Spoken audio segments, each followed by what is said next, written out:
हर साल 2.5 मिलियन लोग भारत को छोड़ रहे हैं। पिछले साल ही यूएसए में 59,100 इंडियन माइग्रेट कर गए, 93,000 ऑस्ट्रेलिया माइग्रेट कर गए, 84,000 कनाडा माइग्रेट कर गए।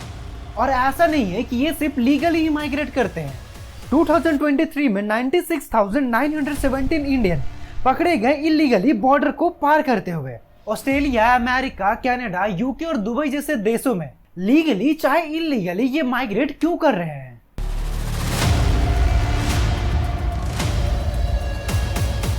यहाँ से वहाँ जाना है, अमेरिका डायरेक्ट जाते हैं यहाँ से, उन्होंने जंगलों के थ्रू भेजा हमें। क्या आप जानते हो कि माइग्रेट करने वाले इन लोगों में एक चीज कॉमन है, ये ज्यादातर यूपी, बिहार और पंजाब के ही लोग होते हैं। अगर आप यूपी, बिहार, पंजाब से हो तो आपको अपने आसपास या फैमिली में कई सारे ऐसे लोग मिल जाएंगे जो ज्यादा पैसा कमाने के चलते फॉरेन शिफ्ट हो गए। और ऐसा अनुमान लगाया जा रहा है कि इसी साल 2024 में 4,300 मिलियनियर्स भारत को छोड़ देंगे।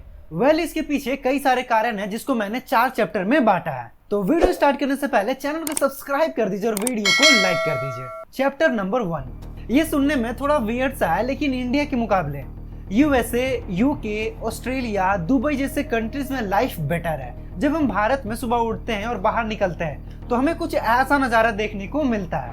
इसमें प्राउड फील करने वाली कोई बात नहीं, ये पॉल्यूशन है और इस हवा में आपको सांस लेने से आपको कई तरह की खतरनाक बीमारियां हो सकती है, लाइक हार्ट इशू, इवन आपको कैंसर तक हो सकता है। और अगर आपका कोई हेल्थ इशू होता है, जब आप सरकारी अस्पताल में जाते हो तो ना वहाँ आपको अच्छी ट्रीटमेंट मिलता है और ना ही आपको कोई अच्छी एडवाइस मिलती है, उल्टा आपके पैसे ही लूटे जाते हैं। और अगर आप एयर पोल्यूशन से सर्वाइव कर जाते हो तो भारत के इन टूटे फूटे रोड से आपका एक्सीडेंट होना पक्का है। चाहे पोल्यूशन के मामले में देख लो या रोड एक्सीडेंट के मामले में देख लो, इंडिया टॉप पे आता है।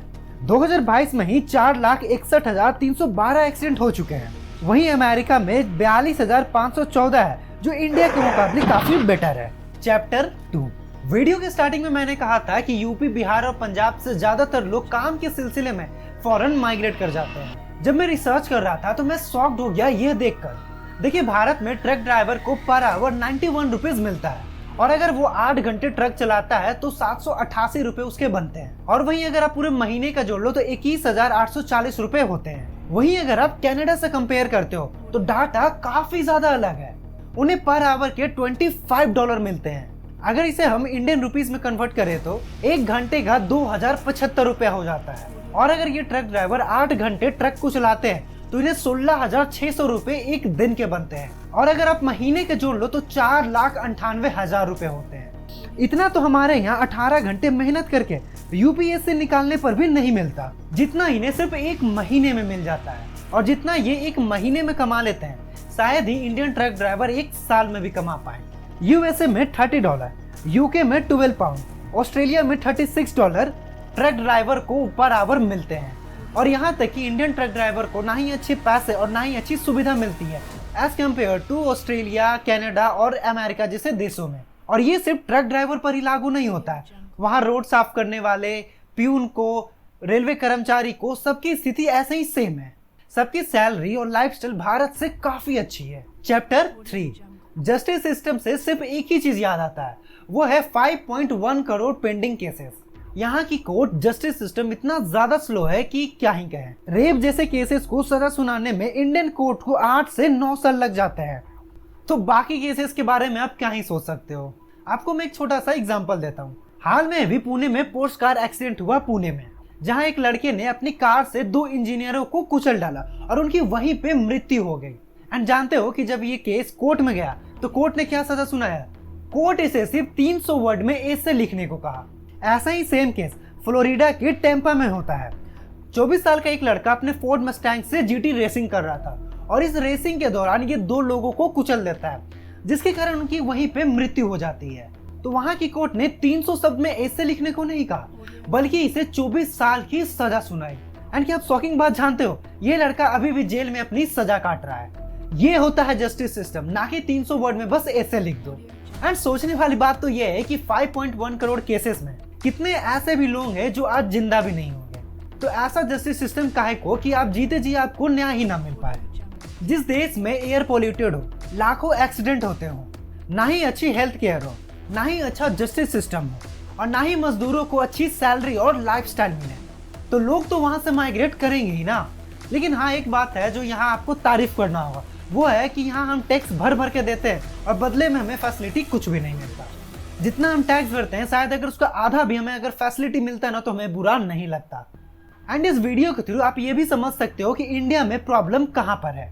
चैप्टर 4, भारत में अगर एजुकेशन सिस्टम और कंपटीशन पे बात करें तो डाटा कुछ ज्यादा सही नहीं है। यहाँ 100 में से केवल 2 की ही सरकारी नौकरी लग पाती है। जरा सोच के देखिए कि ये 98 लोगों का क्या होगा। क्या इनका फ्यूचर ब्राइट है? एसएससी सीजीएल जो काफी बड़ी पोस्ट है, 2023 में सिर्फ सीजीएल में ही 24 लाख एस्पिरेंट अप्लाइड किए हैं 8415 पोस्ट के लिए। आप समझ रहे हो कि कितना टफ कंपटीशन है। यूपीएससी जिसे इंडिया का सबसे टफेस्ट एग्जाम कहा जाता है, 2011 में 7.5 लाख कैंडिडेट अप्लाई किए थे, मतलब इन्होंने फॉर्म भरा था। जानते हो आप, इसमें 13,090 ही सिर्फ मेंस में सेलेक्ट हुए, और इस 13,000 में सिर्फ 1,056 एस्पिरेंट ही सेलेक्ट हो पाएंगे। बाकी 12,034 का क्या होगा जो 18 घंटे पढ़कर यूपीएससी का एग्जाम दिए। नेट, एनडीए, आईआईटी, एमबीबीएस सबकी यही स्थिति है। इससे तो अच्छा है कि आप फॉरेन कंट्री ही जाओ जहां कंपटीशन काफी कम है, और वहां कोई अच्छी यूनिवर्सिटी में एडमिशन लेके लाइक हार्वर्ड और एमआईटी में अच्छी जॉब और अच्छी लाइफस्टाइल पाओ। इस वीडियो को बनाने का मकसद सिर्फ माइग्रेशन को ही दिखाना नहीं था, बल्कि इंडिया में क्या प्रॉब्लम है उसको भी बताना था। आशा करता हूं कि वीडियो आपको इन्फॉर्मेटिव लगी हो। तो मिलते हैं अगले वीडियो में एक नए टॉपिक के साथ।